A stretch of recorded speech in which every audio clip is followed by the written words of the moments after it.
मित्राणि नमो नमः। सम्भाषणवर्गस्य अनन्तरं प्रगतशिक्षणाय अभ्यासपुस्तकं वयं पठितुं शक्नुमः। रुचिवाचकाः शब्दाः। अत्र एकं चित्रम् अस्ति। चित्रस्य पार्श्वे वाक्यमपि अस्ति। पश्यन्तु, लवणं। लवणस्य रुचिः लवणः। समुद्रजलस्य रुचिः अपि लवणः।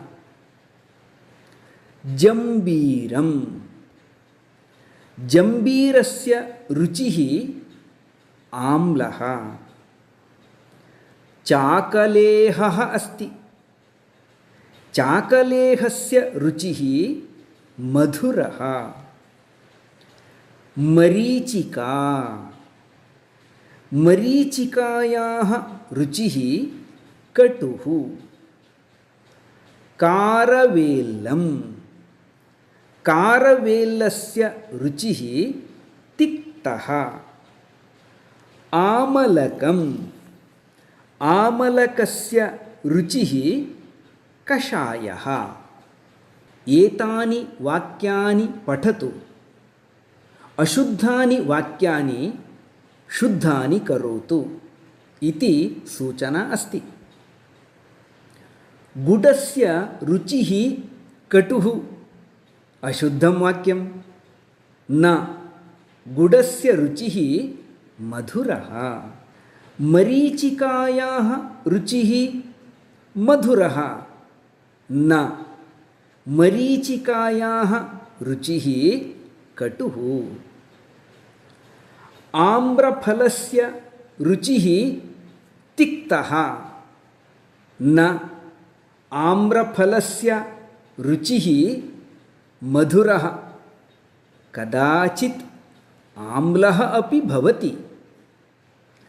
अवलेहस्य रुचिः मधुरः। न, अवलेहस्य रुचिः कटुः। तिन्त्रिण्याः रुचिः कटुः। न, तिन्त्रिण्याः रुचिः आम्लः। वयम् इदानीं सर्वानपि रुचिवाचकान् शब्दान् ज्ञातवन्तः। एतद्विषये वयम् इदानीम् एकं सम्भाषणं शृणुमः। एतदस्ति मातुः पुत्रस्य च सम्भाषणम् अस्ति। वयं शृणुमः। अम्ब, किम् अद्य क्वथितं बहु कटु अस्ति। तर्हि क्वथितं मा स्वीकरोतु, तक्रं परिवेशयामि। तक्रं बहु आम्लम् अस्ति अम्ब। भवान् तु केवलं मधुरम् इच्छति। एतत् मोदकं खादतु, बहु मधुरम् अस्ति। सत्यम् अम्ब, एतत् मधुरम् अस्ति। कारवेल्लस्य व्यञ्जनम् अस्ति, किञ्चित् परिवेशयामि वा? मास्तु अम्ब, कारवेल्लं तिक्तं भवति। अहं तिक्तं न इच्छामि। किञ्चित् लवणं परिवेशयतु। स्वीकरोतु। आमलकस्य अवलेहं किञ्चित् परिवेशयामि वा? अस्तु, परिवेशयतु। अम्ब, आमलकस्य रुचिः कषायः अस्ति। तर्हि जम्बीरस्य अवलेहं स्वीकरोतु। स तु आम्लः अस्ति अम्ब। भवान् तु मधुरम् एकमेव इच्छति।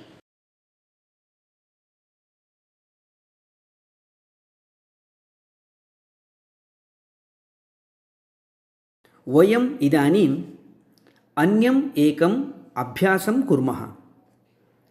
एतेषां प्रश्नानाम् उत्तरं लिखतु। क्वथितं कथम् अस्ति? क्वथितं कटु अस्ति।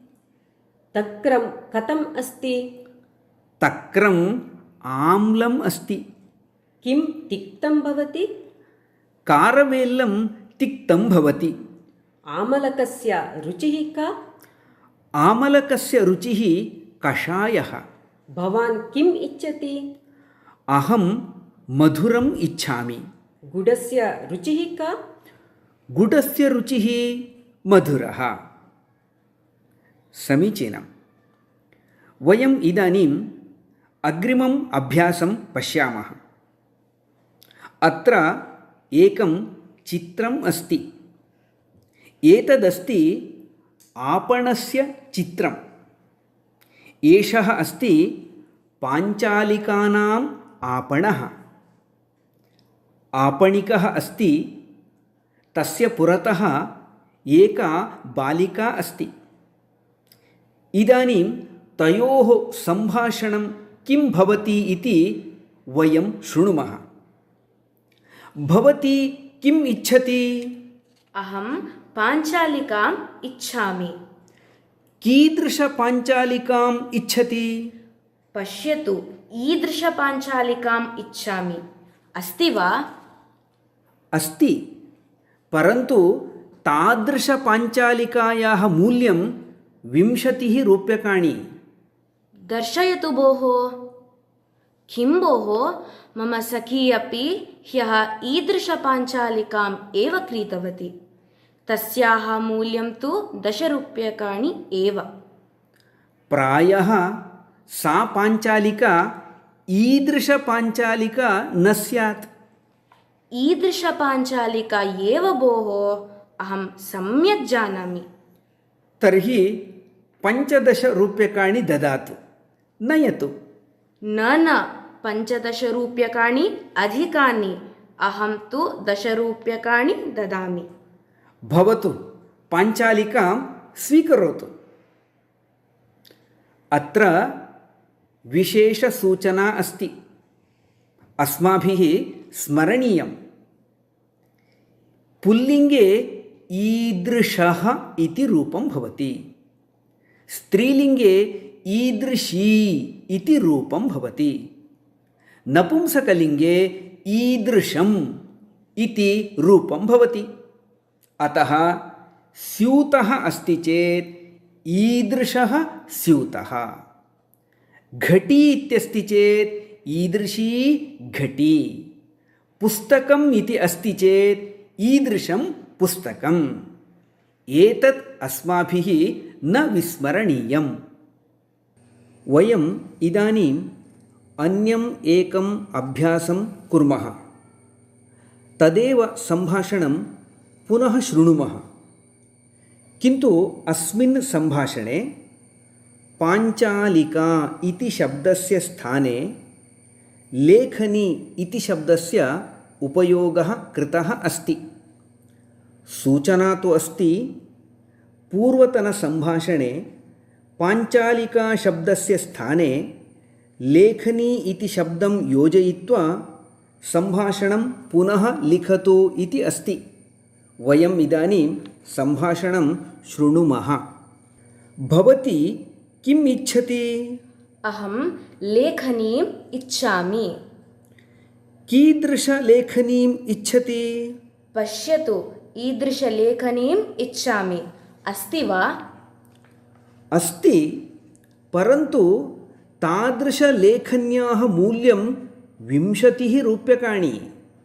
दर्शयतु भोः। किं भोः, मम सखी अपि ह्यः ईदृशलेखनीम् एव क्रीतवती। तस्याः मूल्यं तु 10 रूप्यकाणि एव। प्रायः सा लेखनी ईदृशलेखनी न स्यात्। ईदृशलेखनी एव भोः, अहं सम्यक् जानामि।